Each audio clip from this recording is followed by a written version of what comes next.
Hey y'all, it's Bethany. Welcome back to my channel, Bethany Brings Books. I'm really excited to do this video today talking about my favorite books that I read in 2024.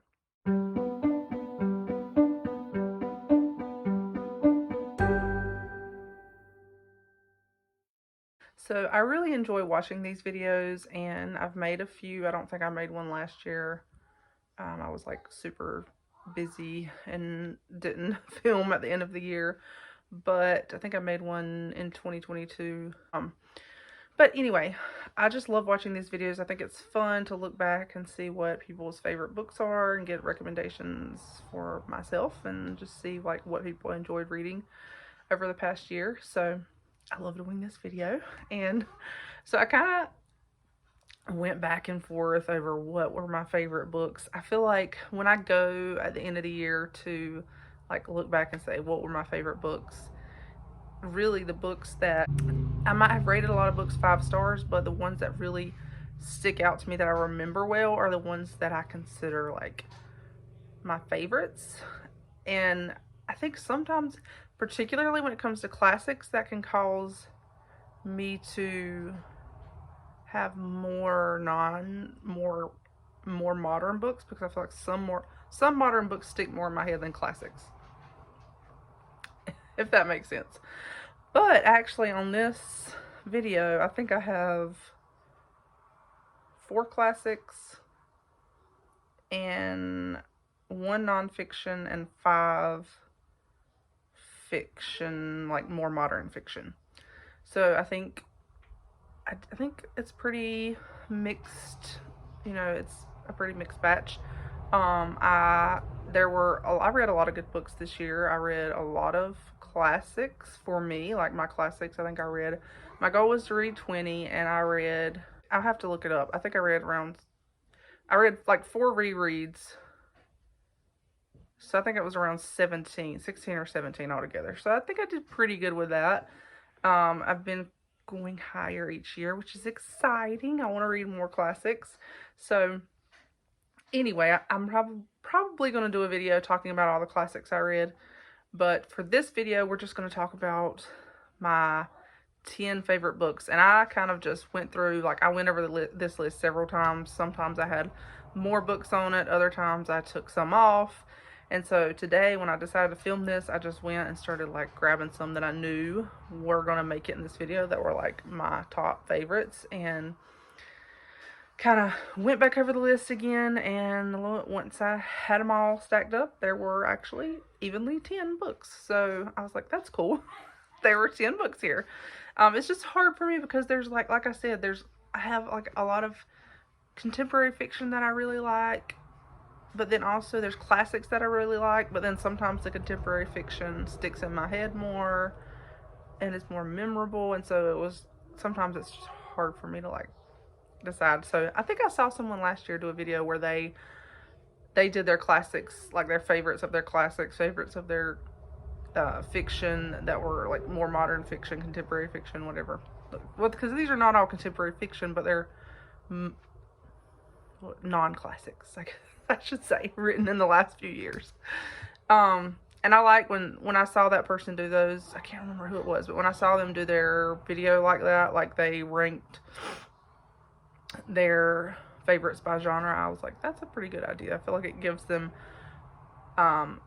it helps them fall better within their own ranks. It's easier to rate them among books similar in nature. But anyway, let's get started. So to start off, we're going to talk about the book that whenever I think about what was my favorite book I read this year, this book always comes straight directly to mind. This book just blew me away, and that is The Blooms That Broke Us by Ashley Dill. This was her second novel. And I read it earlier this year, I think around February, and absolutely loved this book so much. Like, I really want to reread it so bad. I'm thinking about rereading it in January. This book, to me, the story was just absolutely like, my cat's trying to join in. the story was just her writing style is just like my kind of writing. I just love it. I love it. It's like, it's got the angst and the trauma, but the healing from the trauma, and like, it was just, it was a very healing book for me. Really, like, it came at the perfect time. There were themes about forgiveness in here that really helped me on my forgiveness journey, and just some conversations that were had about forgiveness. But yeah, so this is about a Stormy. Can you move your tail? Thank you.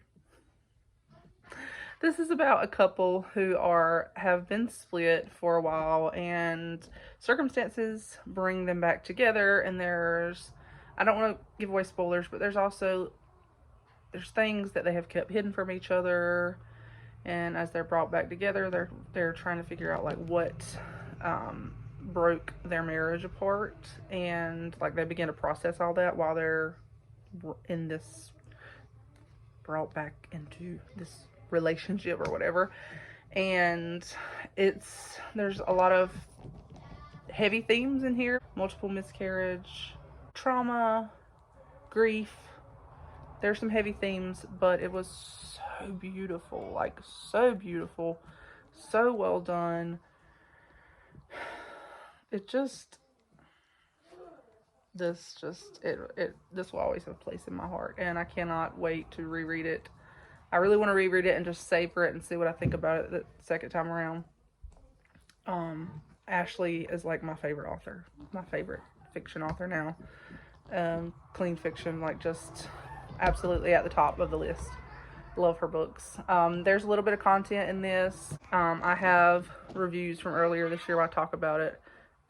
It's closed door, like maybe fade to black, maybe closed door, between a married couple, and there's some language, but overall it's just such a beautiful and healing story, like so beautiful.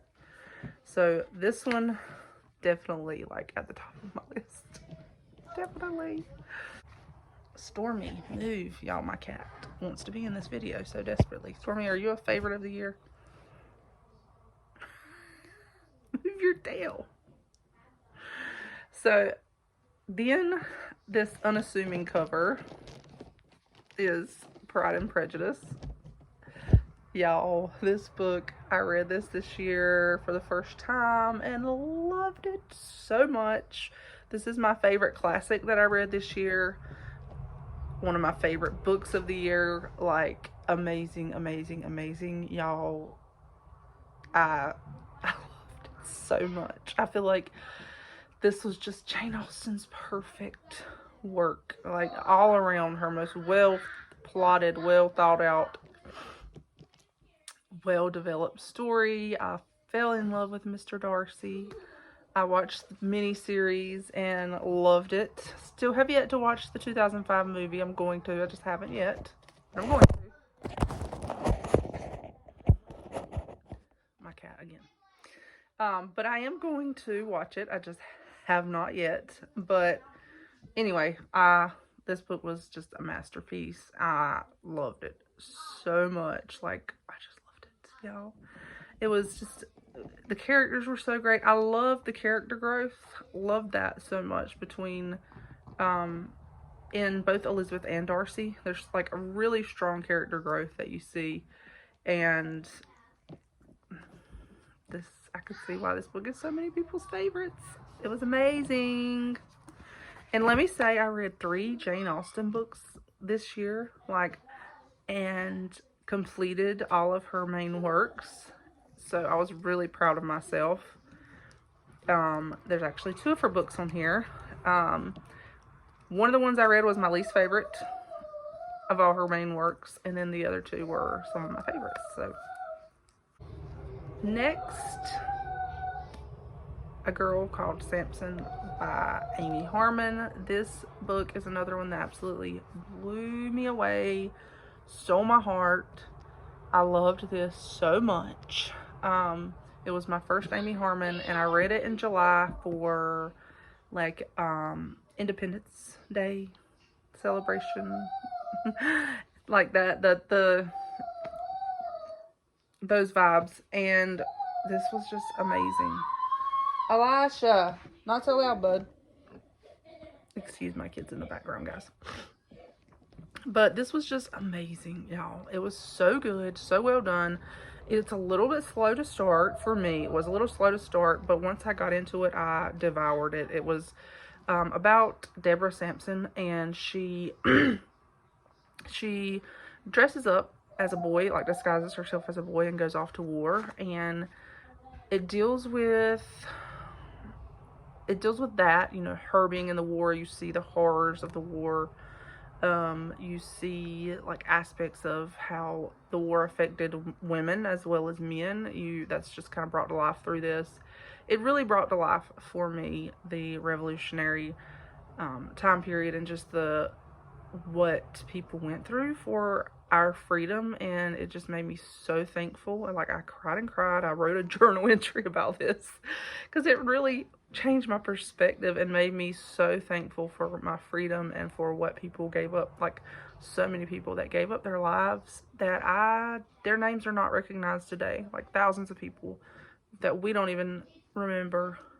They gave up their life so we could be free. And the women who lost sons and husbands and had to stay at home and taking care of the kids and taking care of the farms, and just so many aspects that this story really, it just hit home. It just hit home. And there's also another storyline throughout of a romance that I like that as well.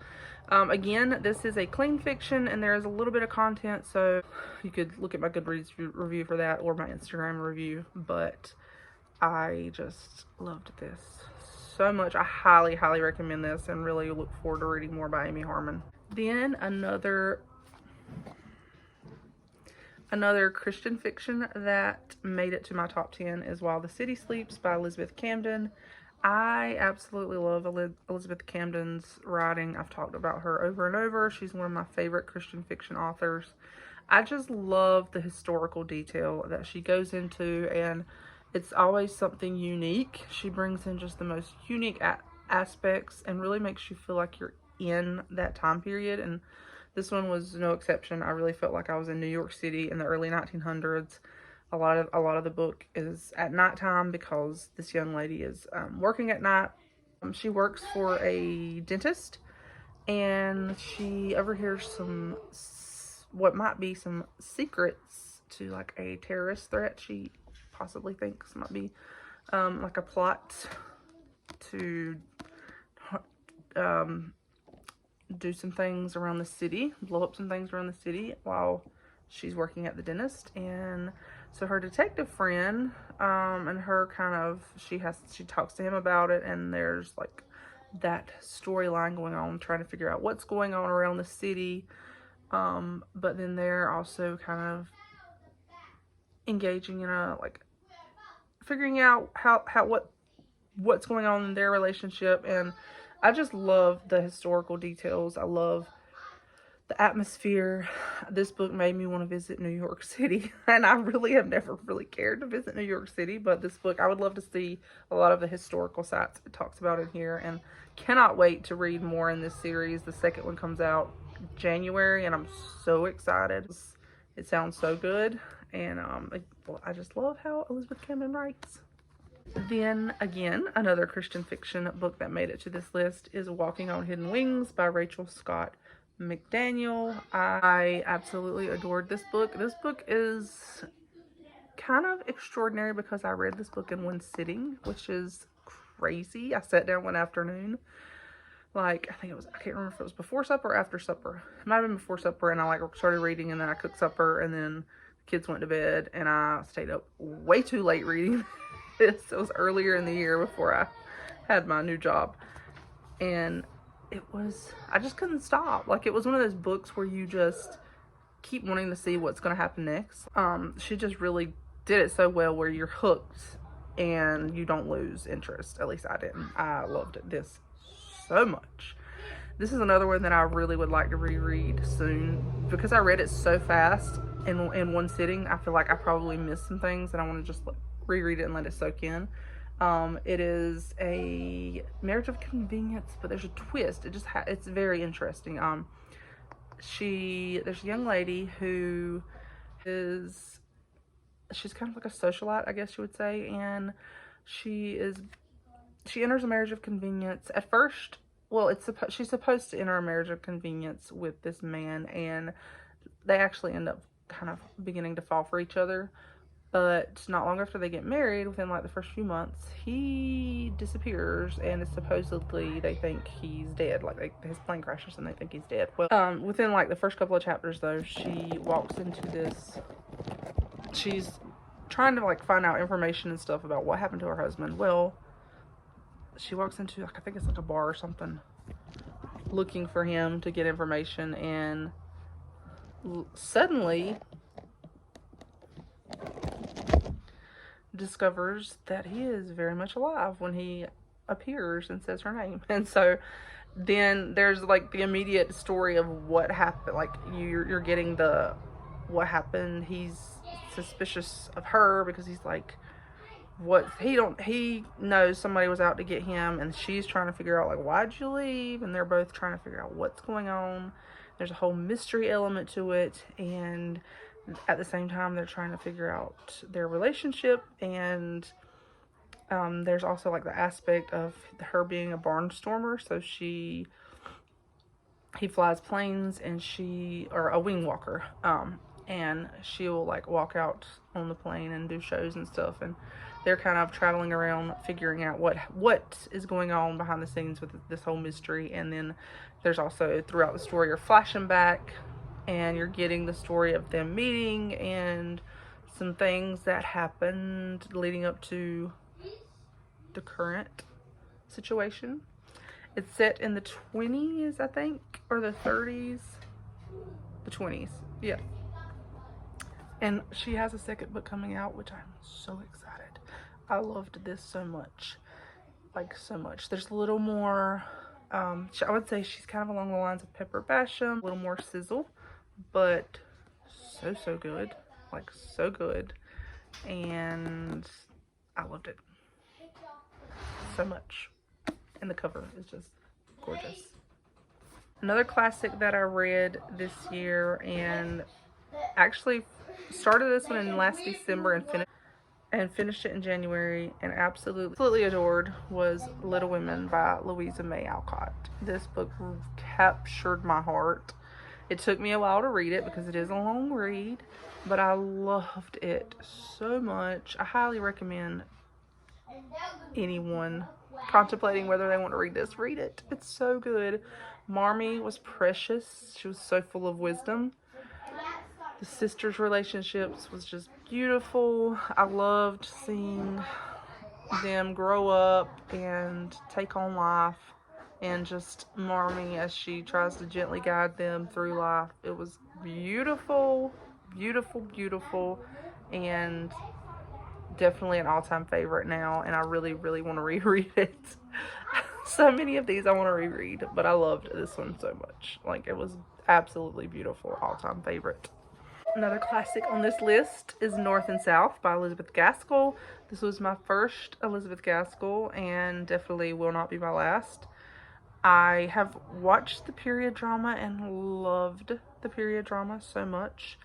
And so I was like, I need to read the book. I need to read the book. I finally read it and loved it. Like, loved it so much.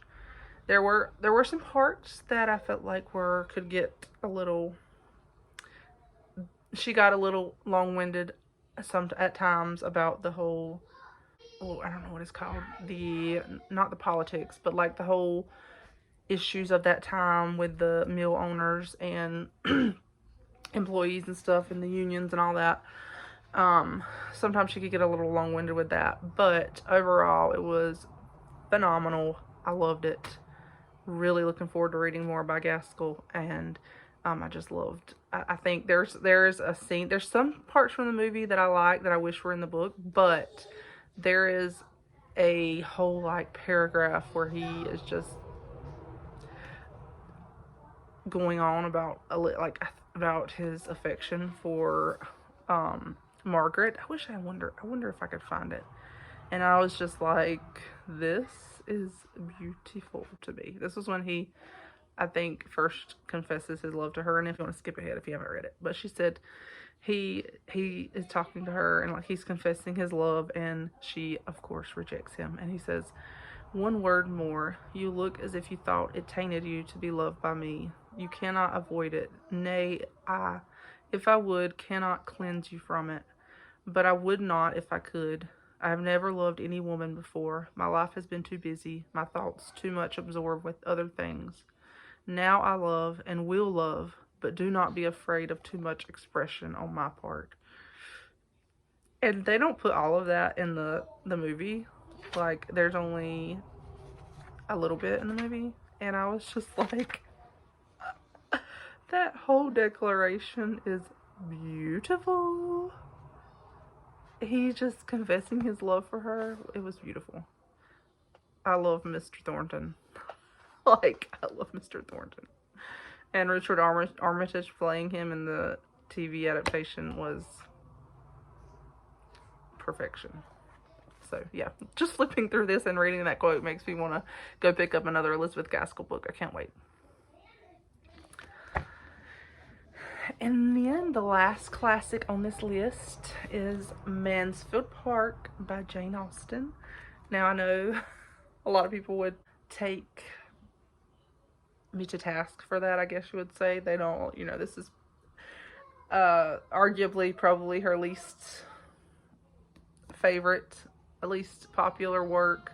But I loved this. I loved it. I loved it. My only complaint with this one was that there was not, again, spoilers. If you haven't read the book, I'm gonna go into a few spoilers here, so you can skip ahead. But I wish there would have been a little bit of on-page confession of love between her and Edmund. That was the biggest disappointment for me. But overall, through the book, I just loved how Edmund was always, how he was always looking out for Fanny. Like, even before he realized that he loved Fanny, he cared for her and like looked out for her. And I think that was what really drew me to him as a character, was that he was so thoughtful. And he, like, I think as someone who kind of can relate to Fanny, being shy and feeling like you're overlooked at times, and when someone does like notice you and take up for you and notice like the little details, it's... This is Elson sitting on a shelf song. What was your favorite book you read this year?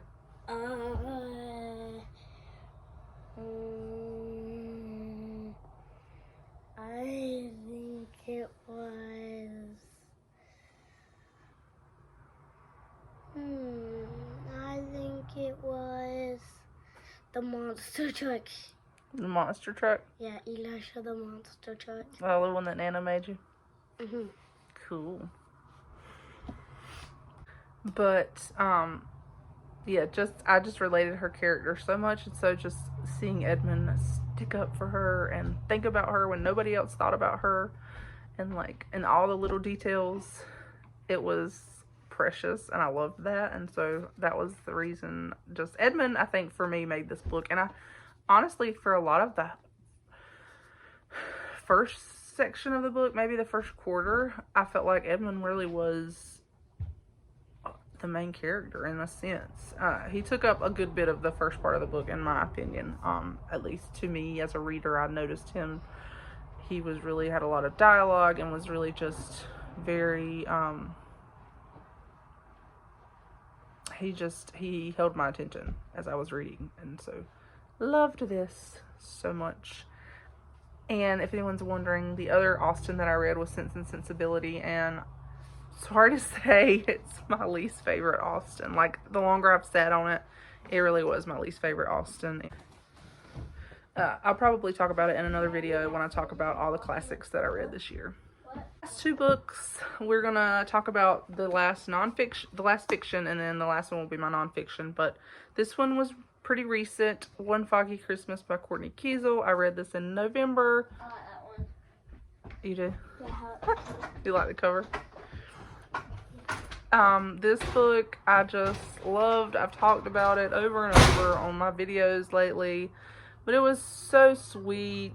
It had a lot of depth to it. It's a contemporary romance set around the holidays, and it's the story of Nash and his wife who she goes through an accident and gets amnesia and forgets their whole relationship, and so he's trying to win her back. And it's just a precious story that also deals with themes such as loss and grief, and there's just deeper elements to it that I thought were very well done as well. So this one was just, it made it onto the list because it was just an all around fabulous book and like one of my favorite reads of the year. I loved it so much. Now lastly, my nonfiction. I think I only read 2 nonfiction last year, which is terrible, y'all, terrible. I think I read a book on grief, and then I read this book, The Ministry of Intercessory Prayer by Andrew Murray. I'll have to look back, but I think these are the only 2 nonfiction that I read. Now, I did have some other ones that I slowly was reading, but I still have not quite finished. But this year, some of my goals are definitely to read more nonfiction. I did do an Advent study that I'm almost finished with, and I did my Bible reading, but other than that, I didn't really read much nonfiction. But this one was absolutely phenomenal. Amazing book about prayer. This really changed my perspective on prayer. It encouraged me. It dealt with me and convicted me about prayer, and this is just an amazing book. I would highly recommend this if you're looking for something to really delve into prayer at a deeper level and just encourage you at a deeper level. This one was so good. Really encouraged me in the ministry, how prayer can be a ministry. It can truly be a ministry, and it is a ministry, and how it should be an integral part of our lives, and we should have that communication, that walk with the Lord, where we're continually praying and interceding on behalf of each other. And again, I need this because my prayer life, I need a deeper prayer life for sure. And so I just pray that as I go into this new year, that my walk with the Lord will be strengthened and my prayer life will be transformed, and I will grow to be an interceder on behalf of others. Yeah, an amazing book. I would highly, highly, highly recommend it for sure. So there it is, guys, my top 10 books of the year. I hope y'all enjoyed watching this video. I feel like I was kind of scattered to start with. It was a little bit hard for me to get my thoughts together, but I had fun making it, and I can't wait to see all of y'all's videos about your favorite books. I've already been watching some of them and enjoying it, and so really looking forward to even more. Thank you guys for watching. Bye.